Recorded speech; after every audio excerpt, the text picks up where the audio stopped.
And also is like,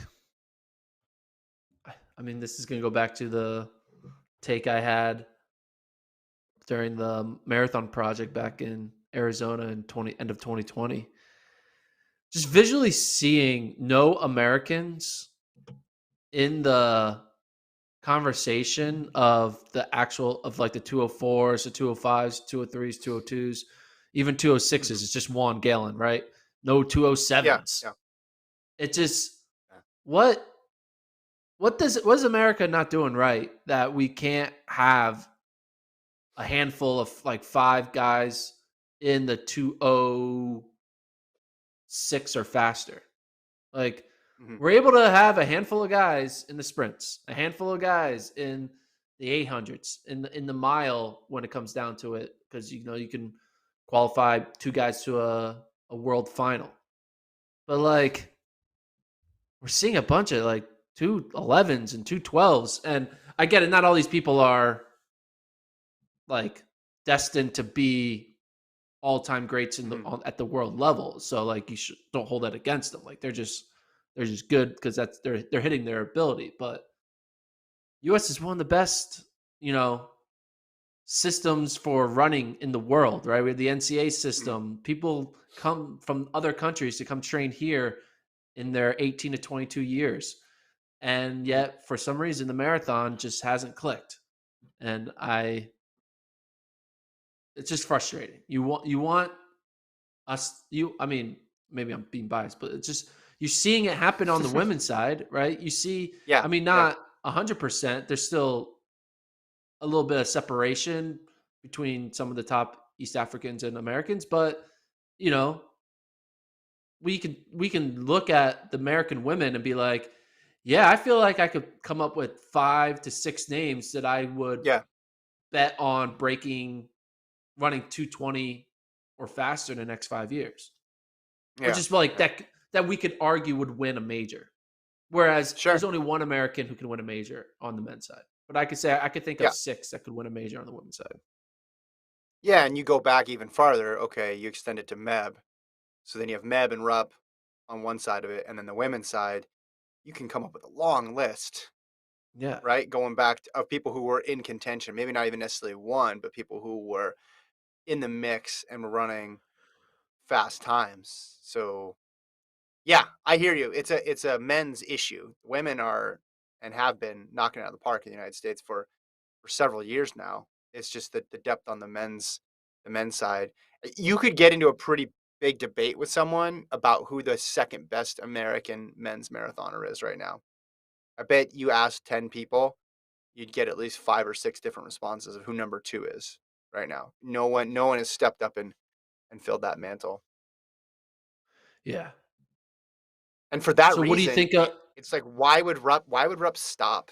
You know, if you're yeah. Galen Rupp, it's just like I can do this for a bunch more years and maybe I'm not going to be able to win a major, but I'm going to win the Olympic trials over and over again. I'm going Yeah. to be the best I'm going to be the top American. I'm going to be the number one draw every single time I enter a race when it comes to Americans. Yeah, it's not like he has the men's 100 quality field Mhm. staring him to push him out to Yeah, retirement. He has, right. oh guys, I just need to be a 210 shape. All right, cool. See ya. Yeah. Like I'll be ready to go. He could Um be in 210 shape for a while. He's going to be in 210 shape for a while. I for a think that's while, fair to yeah. say. You want to talk a little bit about the women's field? I know you thought you previewed it, but I wanted to kind of keep it separate. We talked about the changes to the Yeah. fields, then we previewed the men. Now let's preview the women. Mhm. Well, hold on. Further to that, I just want to check in on the chat. Patrick says our best distance guys are staying in the 5 and 10. We don't have our top runners on the roads, which I think is part of it. Is part of it, right? Like you think of when Ryan Hall succeeded in the marathon. Now, granted, he was a major talent, but he went to the roads relatively early. The women, a lot of those women that we spoke of, were relevant on the track, and then still were going to the roads. Now you could say, all right, it's because the women's fields are different that they're able to still stay competitive in both. But on the men's side, it still seems as if the mentality is finish what you're doing on the track. And if you're a top runner, and then go over to the roads. and the people that go to the roads aren't the people who are the best at the track. The people who go early, I should say, to the roads. What do you think about that theory? Yeah. Well, the thing is though, like the women's side, it's they're not sacrificing their 5K, 10K people for the roads because I don't think Carissa Schweizer is like Yeah, but like Shalane needs was to good go. at both at the same time. Yeah, Molly Huddle like did both. Sisson we just saw made the Olympic team in the 10K, and then she's going to jump back into the marathon. They bounce back and forth a bit more yeah. effortlessly. Like the question would be Grant Fisher. If Grant Fisher just decided this next year I'm going to be a marathoner, I'm going to try to make a marathon team, how fast could he go? Now we're used to getting all excited and hyped about these debuts, and then they don't go well, and then they run 211 or 212 or 213. Like, oh, okay. But a lot of those, if you go back and look, they're with guys who had run out the string already on the track career. It wasn't the 24 or 25-year-old who was right in the middle of it. Do you think someone like a Connor Mance should skip Yeah. track and go right to the marathon? Yeah. I mean, well, he would be the extreme profile of it, right? Because he already runs huge mileage and he has a skill set that's already set for the marathon. So that would, to me, that would make sense. And I would expect you're going to see a Mance marathon. I mean, he tried to do trials, didn't he, in 2020, and then he got hurt. He would Yeah, definitely fit into the profile.